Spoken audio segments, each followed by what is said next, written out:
So have you ever wondered why so many professional managers rarely build successful startups? That's a very good question, right? Because you might think, well, they're like managers, they understand the domain, they understand like business, and they understand like what customers want, they have the necessary network, professional experience. So it would actually make sense for a lot of these guys to just jump ship and build their own company. But why is that just not the case? Well, I think there's like a couple of reasons. So the first reason is that bear in mind that management itself is like a hands-off activity. So that means as a manager, you organize like the workforce, right? You organize your developers and product managers or whoever so that they can all collaborate in an efficient way so that like the final product gets delivered. So a management position, especially like a very high management position, is like hands off. Now, if you build like your own company, that's just nothing to manage because nothing is there, right? So building like your own company is way more like hands-on than being like a manager, especially if you're like a manager in like a big tech company, where you have like departments and where you can delegate work. That's like a very different style of working than like building something from scratch. And a lot of people, they started like hands-on and I don't know, well, like software developers, and then they went like hands-off and they actually realized, it's kind of cooler, it's kind of nicer. Like they get to deal with more people, they get to understand like the business, and they might just prefer that over like really digging into code and trying to solve complex technical problems. But that is actually what you need to do in order to kind of get something off the ground.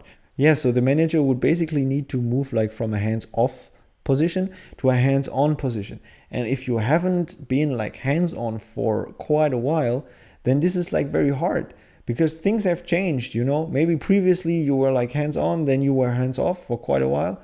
And things have changed, so you need to relearn things. They are like hard, they like stress you. And we're all human, so we don't want to feel like incapable or like stupid.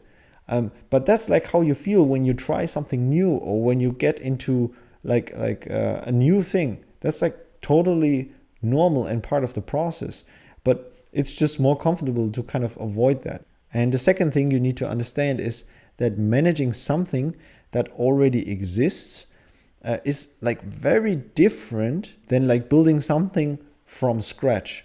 I'm not saying that either or the other is like more difficult. I'm just saying it's like very different. If something already exists, like you make like small adjustments, tiny optimizations. But if you create something from scratch, you just have way more freedom in like what you can do. And if you have like so much freedom, you need to make like the correct choices, A manager is oriented like towards like the company, towards like the workflow, but he's optimizing things from within. So his look is kind of like inward, whereas like the look of the entrepreneur is more like outward. The entrepreneur looks at the world with like a view of abundance, like there's an abundance of opportunities and just dragging feet. And there's a very interesting book about it. It's called The E-Myth by Michael E. Gerber. And he basically distinguishes between like the worker, the manager, and like the entrepreneur. And there he kind of outlines like the difference. So the third reason is that if you're a manager, you probably also have quite a decent like lifestyle and a decent life because you're already making like quite a lot of money. Like, of course, the higher you are, like in the hierarchy, the more money you make. And the thing is that if you now all of a sudden become a founder, like you're kind of temporarily taking a step back. Now, if you become a founder, again, there's like a much higher upside, right? So if you take that step back and you are successful, then you will be way more successful than like any manager could ever be. Like you could really become like one of like the top entrepreneurs. But also bear in mind that it's like rather unlikely that you become that, right? So if you can, that's great.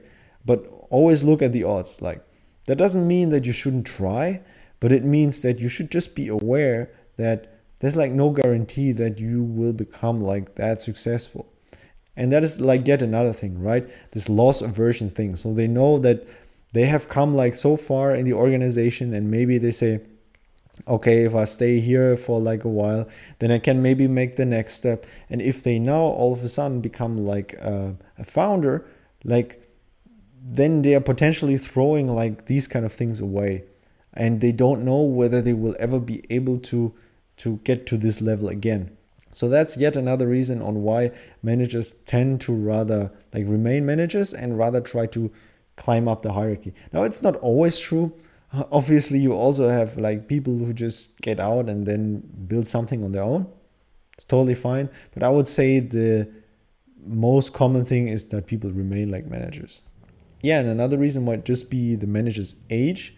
So chances are the manager has probably been working like very hard to get like to the point where he or she is. But maybe like priorities have changed a little bit, and maybe he or she also says, I've been like working so much now, and I am already that old, and I just don't want to have like all that extreme hustle that puts kind of like a strain on my health, that kind of puts like a strain on my relationship. It's like the potential upside that I have might not really be worth like the cost, because at the moment the situation is also like pretty good.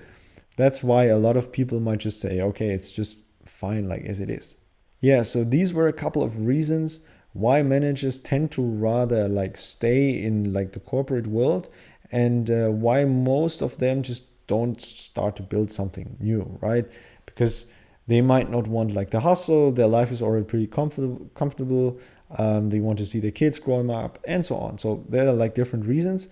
And who are actually now the people who kind of do these kind of things? It's like mostly the very young people, the people who are like hungry, the people who don't have like that many responsibilities, like towards like the family, for example, the people who really want to hustle. Now, don't get me wrong, like a couple of managers still build like successful companies and become even more successful like afterwards.